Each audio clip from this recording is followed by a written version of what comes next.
So in the initial grades, we're looking at single strokes, double strokes and paradiddles.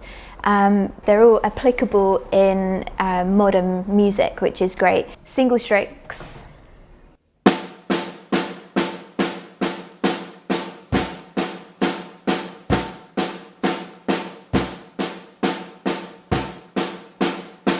Double strokes, I always heard that double strokes were referred to as the nemesis of most drummers because it's just exactly 2 hits per hand, and it's difficult to speed up. And there's a few different techniques. At the start we want to be playing with our wrists to get these notes, but as we speed up there's only a certain speed that our wrists can go.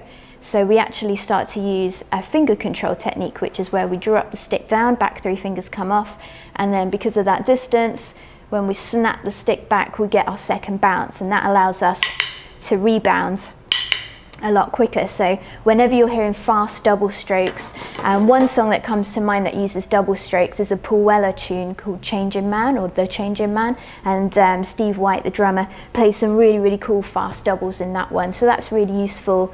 Later on in the grades we learn things like the 5-stroke drum roll, 7s and 9s, and they're all versions of doubles. We basically play doubles until we get to the number, whether it's 5 or 7 or 9, and that becomes a single stroke at the end. So again, on the hi-hat you could use a set of double strokes just to kind of add a bit more spice and detail to what you're playing, so really applicable to modern music as well. Double strokes.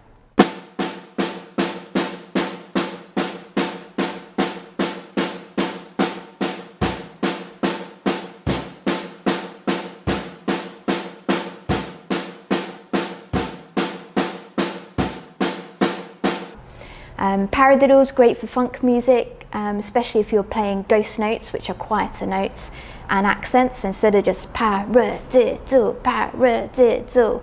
If you accent the first note, paradiddle, paradiddle, it starts to sound a bit more funky, gets your shoulders going a little bit, and again you can move maybe your leading hand, my right hand in my case, over to the hi-hat,